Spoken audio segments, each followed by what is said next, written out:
The history we are told is one of fire and ruin, a story of a monstrous regime that rose from the ashes of one war only to ignite an even greater one. We believe we know its ending, a dictator's suicide in a Berlin bunker. But history is often a story told by the victors. Not everything was destroyed when the Reich fell. These are chilling possibilities that challenge the very foundations of what we know about the end of the Second World War. What if the final chapter was a lie? A labyrinth of escape routes and a treasure vast enough to fund a new beginning. Why would we assume their plans for their own survival were any less detailed? We will follow a trail of breadcrumbs left behind, a trail that leads from the horrors of the concentration camps to the snow-capped peaks of the Alps. The official narrative tells us the story ended in 1945. But for some, the war never truly ended. The Third Reich was a master of illusion, built on lies. Joseph Goebbels understood the power of repeated lies. They created a world where truth was whatever the Führer said it was. As the war turned, the propaganda evolved, promising miracle weapons and final victory. The SS prepared for escape, laying groundwork for a Fourth Reich.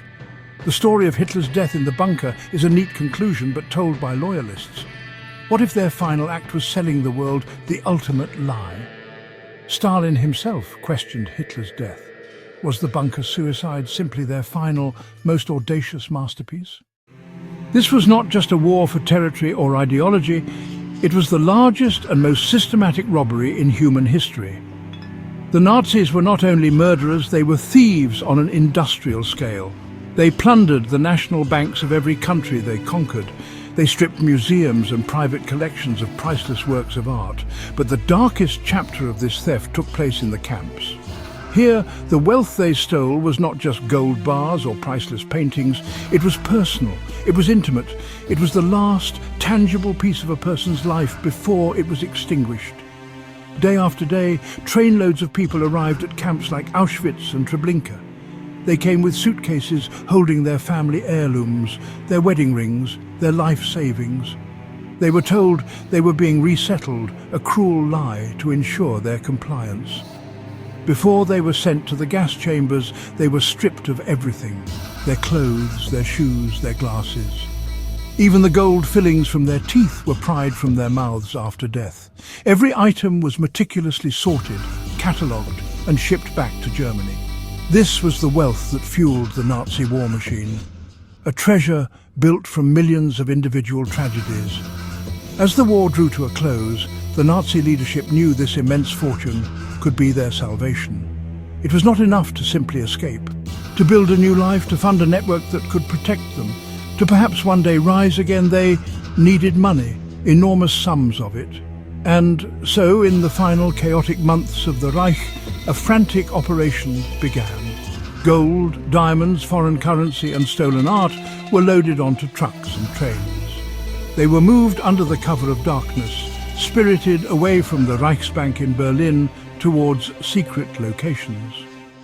The most common destination whispered among those in the know was the rugged, impenetrable terrain of the Alps.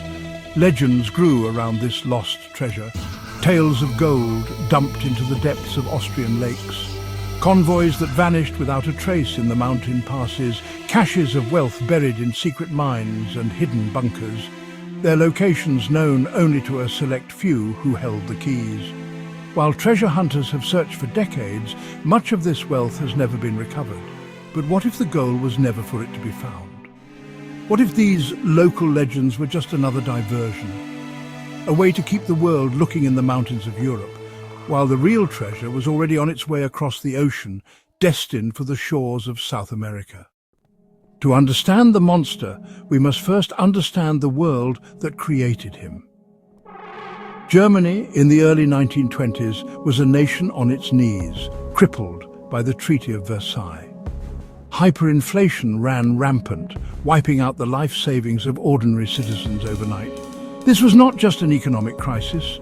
It was a deep psychological wound. The air was thick with anger, resentment, and a desperate yearning for a savior. Adolf Hitler, a failed artist, was a product of this environment. In the chaotic beer halls of Munich, he found his stage. He possessed an uncanny ability to tap into the raw emotions of the crowd. He gave them scapegoats and, most insidiously, the Jewish people. He promised to tear up the hated treaty, to rebuild the military and to restore economic stability. For a people lost in a sea of uncertainty, his words were a lifeline. The seeds of the Third Reich were not planted in a moment of strength, but in a moment of profound national weakness. In the early days, Hitler was just one of many radical voices shouting on the fringes of German politics. The Nazi Party was a small, obscure group. His first attempt to seize power was a dismal failure. Hitler was arrested. His trial became a national spectacle, a platform from which he could broadcast his ideology to a much wider audience. His time in prison was not a period of punishment, but of preparation. It was here that he dictated his infamous manifesto, Mein Kampf. The book was a rambling, hate-filled text, a blueprint for his future ambitions. Upon his release, Hitler emerged a changed man. He understood that power would be won through the ballot box and began rebuilding the Nazi Party. The rise of the Nazi Party was inextricably linked to its mastery of propaganda. Hitler and his propaganda chief, Joseph Goebbels, understood that politics was theatre. They knew that symbols, images and emotions were far more powerful than rational arguments. They crafted a mesmerizing spectacle of power that was designed to overwhelm the senses and bypass critical thought. The swastika, a potent, ancient symbol, was emblazoned on everything, becoming an instantly recognizable brand of fear and power. The goose-stepping marches, the seas of torchlight at nocturnal rallies, the perfectly synchronized chants of Sieg Heil. It was all meticulously choreographed to create an impression of irresistible strength and unity. This was a campaign that targeted the soul, not the mind. Goebbels pioneered techniques that are still studied today. He used the new mediums of radio and film to bring Hitler's voice and image directly into German homes, creating a cult of personality on an unprecedented scale. Hitler was portrayed not as a mere politician, but as a messianic figure, a savior sent by Providence to rescue Germany from its darkest hour. Propaganda films like Leni Riefenstahl's Triumph of the Will deified him, using innovative cinematography to present him as a god descending from the heavens to greet his adoring followers. The message was clear: Hitler was Germany and Germany was Hitler. The propaganda machine also relied on the relentless identification of enemies. A narrative of us versus them was drilled into the public consciousness day after day. The enemy was everywhere: the communists, the liberals, the foreign powers who had imposed the Versailles Treaty. But the primary and most venomous attacks were reserved for the Jewish people. Using posters, cartoons and films, the Nazis dehumanized them, portraying them as parasitic vermin, as a corrupting influence responsible for all of Germany's woes. This constant stream of hatred normalized anti-Semitism, preparing the German people to accept and later participate in the unimaginable horrors that were to come. Through this relentless assault of sound and imagery, the Nazis created their own reality. They systematically silenced all dissenting voices, taking control of newspapers, radio stations and publishing houses. There was no alternative narrative. Truth became whatever the party said it was.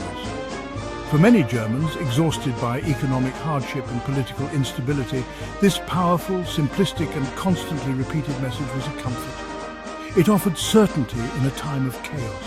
It gave them a sense of belonging and a common purpose. They were not just joining a political party, they were joining a crusade, willingly surrendering their individuality to become part of a movement they believed was destined for greatness. By 1933, Adolf Hitler was Chancellor, but his power wasn't absolute. The SA, led by Ernst Röhm, wanted a second revolution, threatening Hitler's need for army support. Hitler chose the established powers. On June 30th, 1934, the Night of the Long Knives began. The SS purged the SA leadership, including Röhm. Political opponents were executed. Hitler justified the killings as preventing a coup, declaring himself above the law. The army swore loyalty to him. With opposition eliminated, Hitler's path to absolute dictatorship was complete.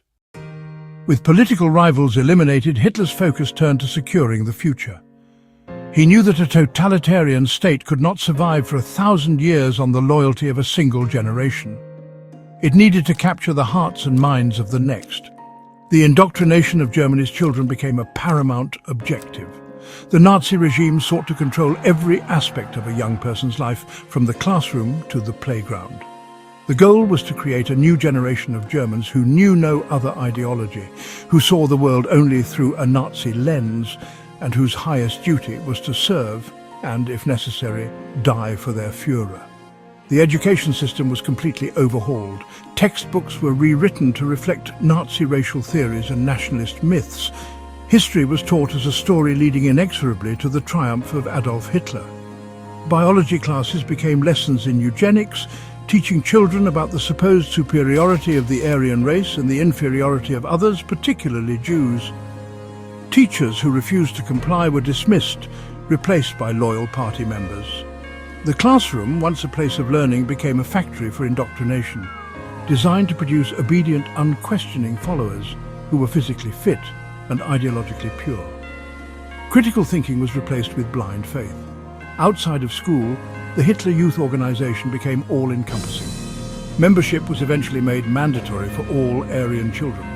Boys were trained in military drills, map reading, and marksmanship, preparing them to be future soldiers. They went on grueling hikes and engaged in competitive sports designed to build physical toughness and a ruthless competitive spirit.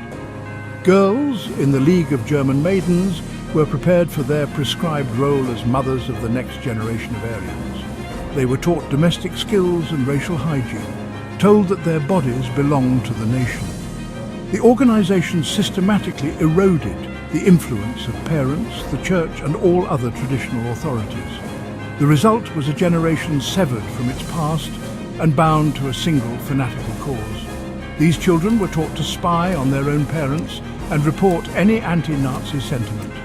They sang songs of praise to Hitler and pledged their lives to him in solemn ceremonies. They burned books that contradicted Nazi ideology and participated in rallies with fervent enthusiasm. This systematic brainwashing was terrifyingly effective. When the war came, these young boys, some as young as 12, would fight with a suicidal ferocity on the crumbling fronts of Berlin, utterly convinced they were defending their beloved Führer. They were the monster's ultimate creation, a generation forged in hate, willing to sacrifice everything for a lie. The journey was the first stage of terror. For days they were crammed into cattle cars, packed so tightly. Their destination, Auschwitz, a name synonymous with hell. As the train doors opened, survivors were met with shouting and barking dogs. Armed SS guards swarmed the platform. This was the selection platform. Fates were decided by the flick of a finger. To the left, death.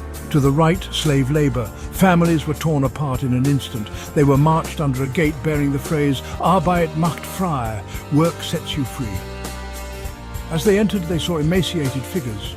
The stench of burning flesh hung heavy. This was a factory of death. Inside, identity was swiftly erased. Prisoners were stripped and possessions confiscated. Their heads were shaved. They were forced into striped uniforms. The final act, the tattoo. An SS officer branded them with a number. This number was their new identity. Daily life was a relentless struggle, governed by whistles and capos. The day began with a roll call. Bodies of those who died overnight were counted. Starvation was a weapon. A watery soup, sawdust bread and ersatz coffee. The living conditions were a nightmare. Prisoners were crammed into squalid barracks. There was no sanitation, and disease ran rampant. Typhus, dysentery and tuberculosis claimed lives. Every element of camp life was engineered to degrade and destroy the human spirit. Who were the men who orchestrated this hell on earth? They were not all foaming at the mouth monsters in the conventional sense. Many were ordinary individuals. They were bureaucrats, doctors, accountants, and career officers who became the cogs in this immense machine of murder. Men like Rudolf Hoss, the commandant of Auschwitz, was a dedicated family man who raised his 5 children in a lovely villa just outside the camp walls. From his garden, he could see the smoke rising from the crematoria. He approached his work with a chilling, detached efficiency, constantly seeking ways to make the process of extermination more effective, as if he were managing a factory, not a genocide. The SS guards and officers who populated the camps were a mix of ideological fanatics, brutal sadists, and men simply following orders. They were products of the indoctrination that had swept Germany. They had been taught to see their prisoners not as human beings, but as vermin, as a biological threat that needed to be eradicated for the health of the nation. This dehumanization of the victim was crucial. It allowed them to commit unspeakable acts with a clear conscience, or with no conscience at all. For some, the absolute power they wielded over life and death was an intoxicating drug, unleashing their darkest, sadistic impulses. Among the most infamous was Dr. Josef Mengele, the angel of death at Auschwitz. With a flick of his white-gloved hand, he condemned hundreds of thousands to the gas chambers during selections on the ramp. But his true passion was for gruesome and pseudoscientific medical experiments. He was particularly obsessed with twins and dwarves. He would subject them to horrific procedures without anesthesia, injecting them with diseases, performing unnecessary amputations, and torturing them in the name of his twisted research on heredity. Mengele was the epitome of Nazi ideology in practice, the fusion of cold, detached science with absolute sadistic cruelty. These men lived a strange double life. After a day of overseeing mass murder, torture and brutality, they would return to their quarters. They listened to classical music, wrote loving letters to their wives and children, and celebrated holidays. They had recreation centers, cinemas, and even brothels staffed by prisoners. This psychological split, this ability to compartmentalize their lives, is perhaps the most terrifying aspect of all. It demonstrates that the capacity for unimaginable evil does not always reside in obvious monsters. It can lie dormant in ordinary people, waiting for the right ideology and circumstances to be unleashed upon the world. The Holocaust was not just a racist crusade, it was a vast and profitable enterprise of plunder. The Nazis understood that immense wealth could be extracted from their victims, and they organized this theft with the same methodical precision they applied to the killing process. Before they were murdered, every last valuable was stripped from the prisoners. Wedding rings, watches, jewelry, family heirlooms, all were confiscated and meticulously sorted. This was not random looting. This was state-sanctioned, systematic robbery on an industrial scale. A special section of the camp, nicknamed Canada by the prisoners because it was seen as a land of riches, was dedicated to this task.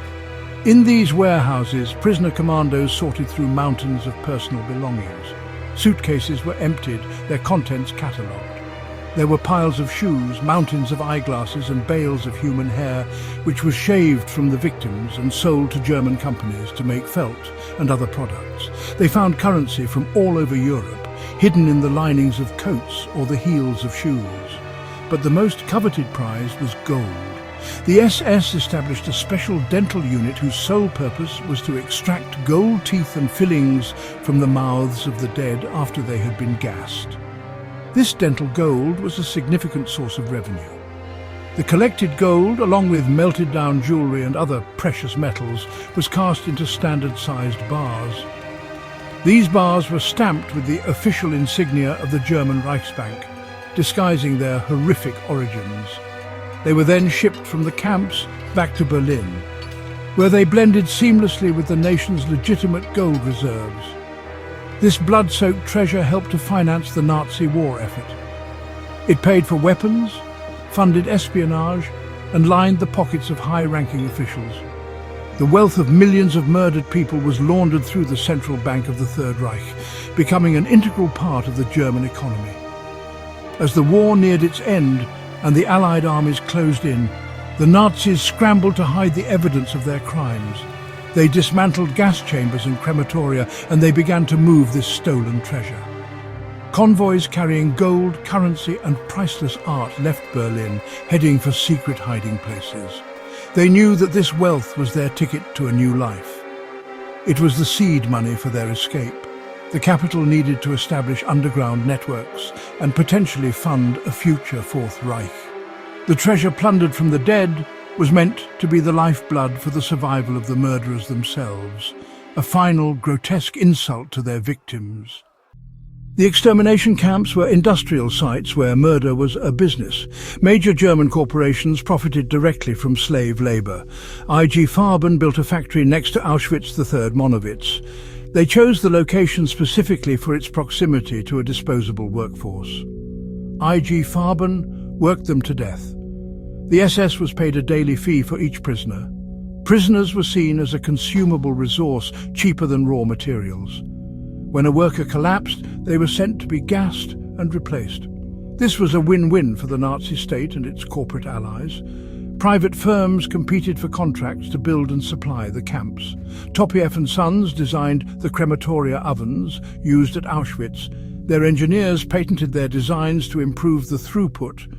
They were ambitious entrepreneurs who saw a business opportunity in mass murder. Their correspondence discussed technical specifications for the machinery of death. Zyklon B gas was a pesticide manufactured by Degesch, which was co-owned by IG Farben. The company sold tons of the gas to the SS, fully aware of its intended purpose. The Holocaust was not simply the work of a few fanatical leaders. It was a national project that implicated broad sectors of German society. As the Allied war machine ground across Europe, the Third Reich knew the end was near. For the SS, defeat meant a strategic retreat, activating a contingency plan, an impenetrable fortress in the Alps. This sanctuary was where the true believers would hold out, and from where a new war could one day be waged. For months, convoys moved south, carrying the Reich's most precious assets, tons of gold, diamonds, currency, and priceless art. This immense fortune was the seed capital for a Fourth Reich, to buy silence and finance a global network. The Alps offered a natural defense. The Nazis constructed secret bunkers and underground factories. Loyal SS divisions, scientists and leaders would retreat to this stronghold, developing miracle weapons.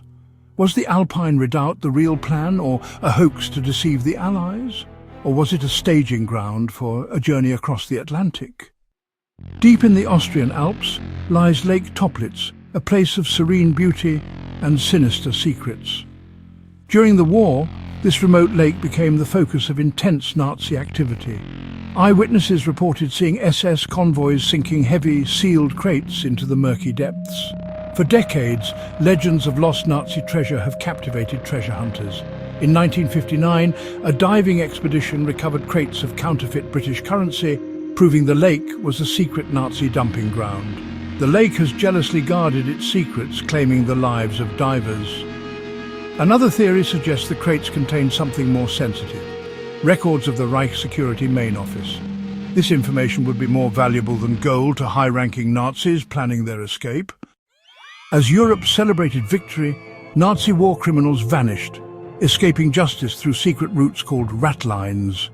These networks, aided by Vatican officials and Red Cross documents, funneled men like Eichmann and Mengele to South America. Argentina, under Perón, welcomed them, offering new identities and protection. In exile, they formed communities, celebrated Hitler's birthday, and kept Nazi ideology alive. The world's most wanted men lived in comfort, shielded from justice. The question remains, did Hitler himself use these very same routes? The theory that Hitler escaped the bunker and fled to South America has never died.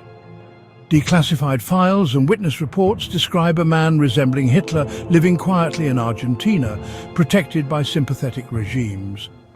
The logic: a messianic leader would choose escape over suicide, plotting a return from exile. If true, he was not alone. SS loyalists and Nazi gold fueled a government in exile. The Third Reich may not have ended, but gone underground, waiting to rise again. The ghost of Patagonia haunts history with this chilling possibility. Hitler's supposed suicide in the bunker relied on burned bodies and dental records from loyal Nazis. The use of doubles was common. What if a lookalike died in his place?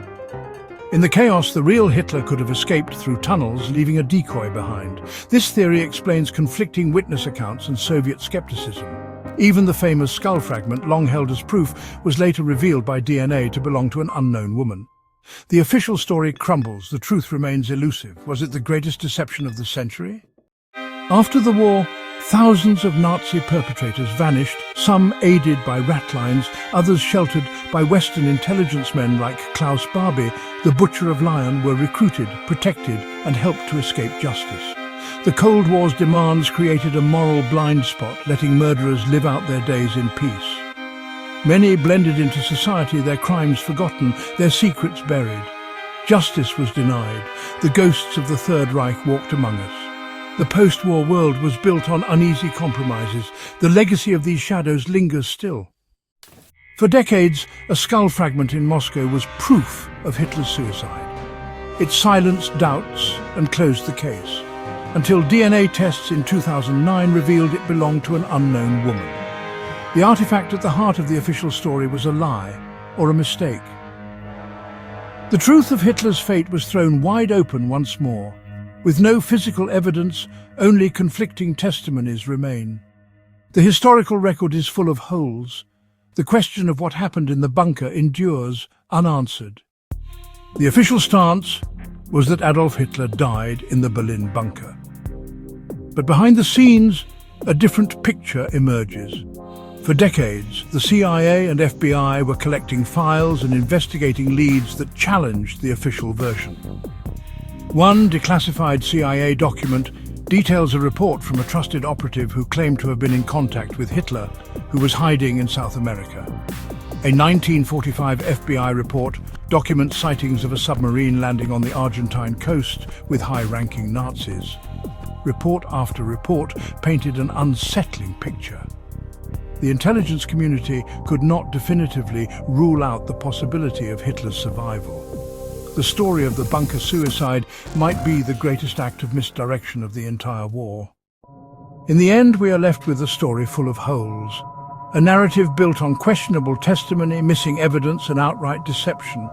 The official account requires us to believe Hitler's most fanatical followers and ignore decades of credible sightings, and accept that the skull fragment was a falsehood. When you strip away these unreliable elements, we are left with a profound uncertainty. The trail of Nazi gold adds another layer to the mystery. Was this treasure the seed money for a Fourth Reich in exile?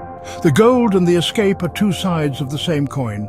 If Hitler did escape, it would mean that the Second World War did not end with a clear-cut victory. It is a possibility so unsettling that many dismiss it as a conspiracy theory. The story is not closed. The body of Adolf Hitler has never been found. All that remains is a vacuum filled with unanswered questions. The story of the Third Reich is a labyrinth of documented horrors and shadowy possibilities. We sift through the ashes, searching for a truth that may have been deliberately buried. Did evil perish in a squalid Berlin bunker? Or was that final act just another performance to cover an escape? The evidence provides no easy answers, only more questions. Some say he escaped justice, others insist he died a coward's death. The truth remains elusive. The darkness scattered, finding new homes shielded by silence. The questions left behind are about the nature of evil and the uncomfortable reality that sometimes the monsters get away.